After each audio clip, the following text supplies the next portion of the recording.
Next nested if. దీని యొక్క syntax discuss చేద్దాం. ఇది ఇఫ్ ఓపెన్ పారాంథసిస్, ఇక్కడ కండిషన్ లేదంటే కండిషన్ 1 ఓపెన్ బ్రేస్, మళ్ళీ ఇక్కడ ఇఫ్, ఇక్కడ కండిషన్ 2 మళ్ళీ ఓపెన్ బ్రేస్, ఇక్కడ స్టేట్మెంట్స్, దెన్ సెమీకోలన్, మళ్ళీ క్లోజ్ బ్రేస్, మళ్ళీ క్లోజ్ బ్రేస్. నెస్టెడ్ ఇఫ్ అంటే మీనింగ్ ఏంటిదంటే ఇగోండి ఇక్కడ ఉన్నది ఇఫ్, దీని లోపల ఇంకో ఇఫ్ ని రాస్తే దీన్నే నెస్టెడ్ ఇఫ్ అంటాం. ఈ బయట ఉన్నటువంటి దాన్ని ఔటర్ ఇఫ్ లేదంటే ఔటర్ ఇఫ్ బ్లాక్ అంటాం. ఈ లోపల ఉన్న దాన్ని ఇన్నర్ ఇఫ్ లేదంటే ఇన్నర్ ఇఫ్ బ్లాక్ అంటాం. సో ఫస్ట్ ఈ if condition nothing but condition 1 కనుక ట్రూ అయింది అనుకోండి, కంట్రోల్ దీనిలోకి ఎంటర్ అవుతుంది.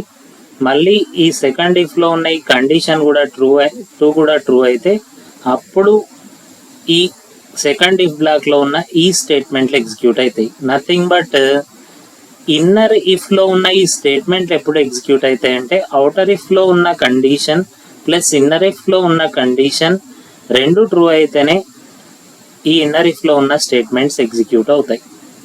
సో ఇది థింగ్ నెస్టెడ్ ఇఫ్ గురించి.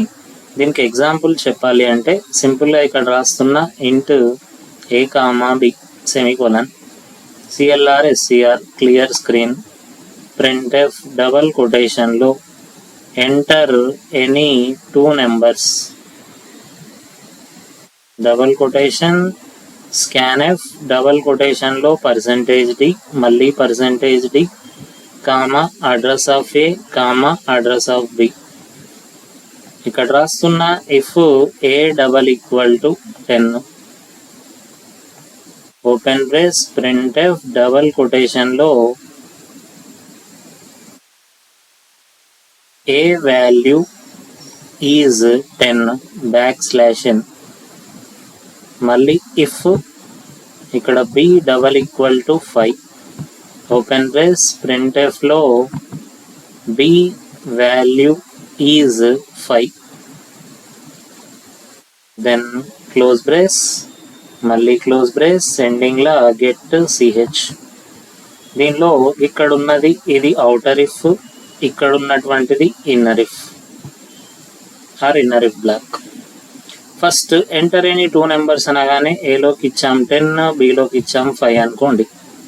ఏలో ఉన్నది 10, ఫస్ట్ ఇఫ్ లో 10 ఈక్వల్ టు 10, ఇది ట్రూ కనుక కంట్రోల్ దీనిలోకి ఎంటర్ అవుతుంది. ఏమొస్తుంది ఏ వాల్యూ ఈజ్ 10. మళ్ళీ దీని లోపల బి ఇఫ్ ఉంది కాబట్టి ఇంకో ఇఫ్ లో B equal to 5, B double equal to 5, బిలో ఏమి ఇచ్చాం 5 కాబట్టి 5 ఈక్వల్ టు 5. మళ్ళీ కంట్రోల్ దీనిలోకి ఎంటర్ అవుతుంది. ఏమొస్తుంది బి వాల్యూ ఈజ్ 5. అంటే ఓవరాల్గా అవుట్పుట్ వచ్చేది a value is 10, b value is 5. ఈ ఏబి వాల్యూస్ మీరు వేరే ఇచ్చి దీన్ని ట్రై చేయండి, మీకు డిఫరెంట్ రిజల్ట్స్ వస్తాయి. సో ఇది నెస్టెడ్ ఇఫ్ గురించి. Thank you.